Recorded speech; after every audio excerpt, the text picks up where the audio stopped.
Lah makanya kan alam itu alam itu umpama bisa berbicara. Ibaratnya ini aku menyampaikan bahasa alam. Podo ndang sadar kan. Podo ndang elingo kan. Mumpung ulo kebacut. Karena apa?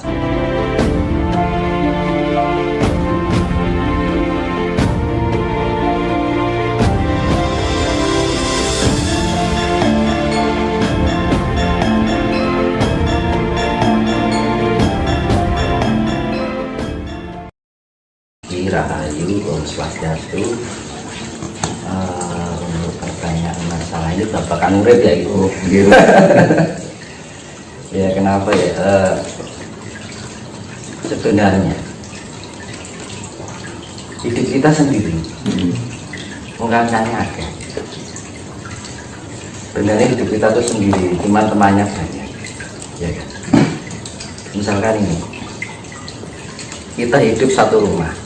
Ya. Punya nasib berbeda-beda. Ya.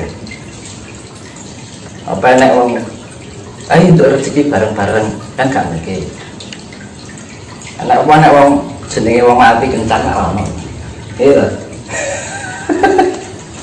Pasti kan sendiri-sendiri. Ya kan.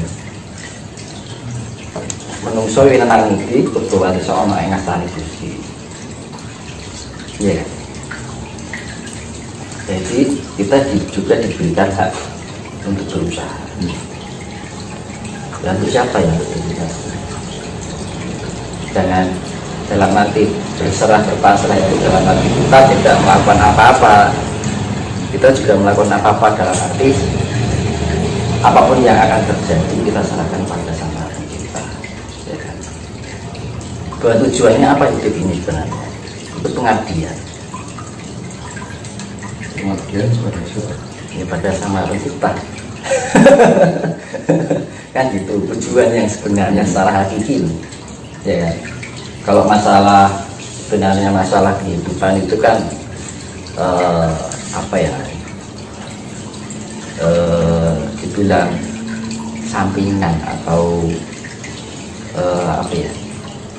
Jadi patut-patut teori untuk bertahan hidup sebenarnya kayak kita makan, ya, bekerja itu hanya untuk sampingan hidup. Jadi sampingan dari kehidupan ini biar kita bisa bertahan hidup. Kan, tapi yang terjadi antara murka, hasrat dan keinginan nafsu dunia, rasa lelah. Sekarang yang menjadi faktor utama kehancuran dunia apa? Karsa. Seharusnya karsa itu digunakan untuk mencukupi kehidupan kita, biar kita tidak kelaparan, mau butuh makan, karena kita punya raga, ya kan? Kalau di kehidupan, makanya raga itu sifatnya tidak abadi. Sifatnya yang materi itu kan tidak abadi. Kalau yang non materi sifatnya abadi. Yang non materi nggak usah makan aja nggak lapar. Ya kan? Kita butuh energi karena terbentuk dari 4 unsur alam. Jadi ya makanya namanya nasib, jodoh, ya kita berusaha dalam arti berserah itu. Entah apapun yang terjadi, apapun yang keterima banyak ataupun sedikit, ya kita terima. Karena apa? Ya namanya kehidupan itu menghindari sifat sambat, nelongson, ngeresuloh. Nah itu, ya. Akhirnya apa? Rasa bersyukur kita nggak ada. Ya itu seperti yang saya bilang itu, ujian hidup itu ada 2, cobaan dan godaan. Ya. Kalau dikayain cobaan, Rasulullah sambat, akhirnya ujung-ujungnya nggak bersyukur kan? Ya. Kalau diberikan godaan, dikai rezeki 50.000 kurang, kayak 1.000, dikai turah 1.000 kurang meneh. jika itulah 200.000 kurang meneh. Ya begitulah manusia. Akhirnya apa? Lari dari hakikat pengabdian kita. Kenapa kita dihidupkan di sini ini kan gitu. Jadi keimanan kurang. Kalau kita bisa menyadari ketika kita minum air, wah rasanya air itu enak sekali. Ini dari mana? Dari alam. Ya, kita menghirup udara itu dari alam. Ya, kita mandi. Kalau mandi itu kita juga harus merasakan airnya ketika berguyur itu mengandung energi. Kalau kita menyadari loh, itu pengaruh. Jangan asal mandi biur itu. Ketika kita mandi kita rasakan air itu telah mengguyuri tubuh kita. Itu akan menambahkan energi. Jadi pikiran kita yang terkonek dengan energi air ini yang mengguyuri tubuh kita, akhirnya badannya energi. Itu bagian dari spirit. Pele ya, perkara mandi loh. Ya. Ngombe iki dirasake iki ngombe banyu.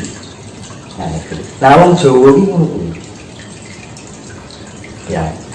Makane wong Jawa nek ngarani rasa pangrasa. Aku ngrasake kopi. Rasane. Kopi ora dirasake nikmat lah nikmat. Ya padha wae banyu. Nah, kadang-kadang manusia itu sudah diberikan air, diberikan makan dari hasil bumi, diberikan udara, itu pun masih kurang. Sebenarnya sama sang pencipta itu dari 4 unsur itu dibilang satu aja, kira-kira kita bisa hidup enggak? Iya kan? Lalu kan alam itu alam itu umpama bisa berbicara. Ibaratnya ini aku menyampaikan bahasa alam. Podo ndang sadar kan. Podo ndang elingo kan. Mumpung urung kebacut. Karena apa?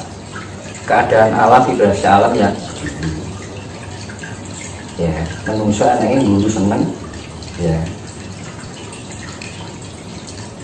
Tapi nanti akan jadi suatu penyesalan kalau kita nggak segera membangkitkan diri kita untuk mencapai tingkat kesadaran diri kita.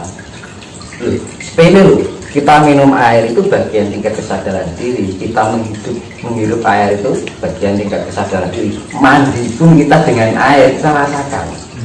Ya, sepele loh, dan itu hal yang sering dilalaikan oleh manusia. Babakan adus mandi. Iya kan? Apa pernah adus? Pokoknya biu kita nggak merasakan. Kita kok bisa menjadi bersih ini karena air. Coba nerentanya. Nah gitu. Nah, karena apa? Ketika kita bisa dekat dengan alam, sebenarnya kita akan memurnikan diri kita. Suatu cara untuk penyempurnaan diri. Manakala kita tidak bisa menyadari keberadaan alam itu sendiri, merasakan apa yang kita rasakan untuk alam, malah mungkin kita bisa dekat dengan alam. Ngomong kosong. Kalau kita bisa mengatakan dekat dengan alam, tapi setiap alam dari bagian unsur alam hadir di dalam diri kita, kita tidak pernah merasakan. Ya. Kan hal sepele itu.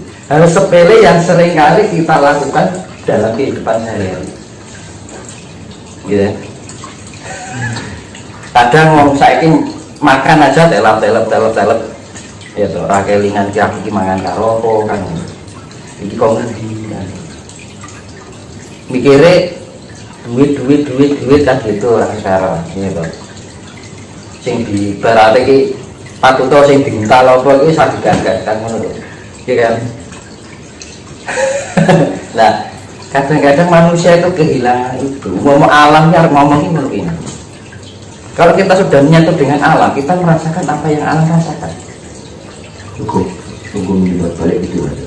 Enggak, ketika kita dekat dengan alam, beratnya, pahit dan sakitnya alam kita juga ikut merasakan. Alam ingin berbicara apa? Kita juga ingin berbicara seperti apa yang harusnya alam bicarakan, cuman kan alam berbicaranya dengan bahasa bahasa kejadian dan kisah kan. Nah cuman kadang-kadang itu lah kok dikei banyu kelingnya dikasih ujian bencana orang nggak inget kok gitu loh, kan sepele ya kan. Kita minum dengan air, mandi dengan air aja nggak kita sadari, apalagi bencana. Mas, kita kembali ke tema awal tentang kehidupan.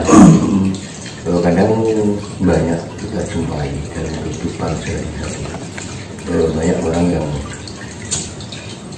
berpikir bahwa terus pasrah harus ngkosong. Nah, bagaimana Mas menyikapi dengan sikap tersebut? Hidup ini berproses, ya. Ibaratnya gini, main proses gak proses kan gitu lah. Jadi ya itu tadi saya seperti bilang, manusia berhak untuk berusaha, Tuhan yang menentukan. Ya. Tergantung apa yang kita berikan, alam itu akan memberikan apa yang kita berikan. Saya ulangi lagi ya, alam akan memberikan apa yang telah kita berikan padanya. Berarti AWD yang kita berikan apa? Kasih sayang. Balik ini kasih semuanya, iya kan? Kita menyadari keberadaan alam ketika kita mandi. Karena apa? Punya rasa kasih dengan air. Karena air itu pun juga mengasihi kita. Keluar dari perut bumi melalui sumber air, iya kan? Diulangi banyu adu-adu tekan ngisor lemah, gampang kan ngono. Ya, kita tinggal menancapkan zaman sekarang kita tinggal menancapkan tabung aja udah keluar air. Tuhan itu pakai maha murah. Kurang ngopo. Ning yang diberi itu tidak enak. Apa kelingan aja. Kita bikin sumur nih. Ya. Apakah pernah kita mengagungkan kuasa Tuhan? Itu luar biasa ya. Kuwi wae lali kan, menungso iki dunung lali liputan apes ya kan. Kalau nggak luput, kalau nggak ya apes, itu menungso.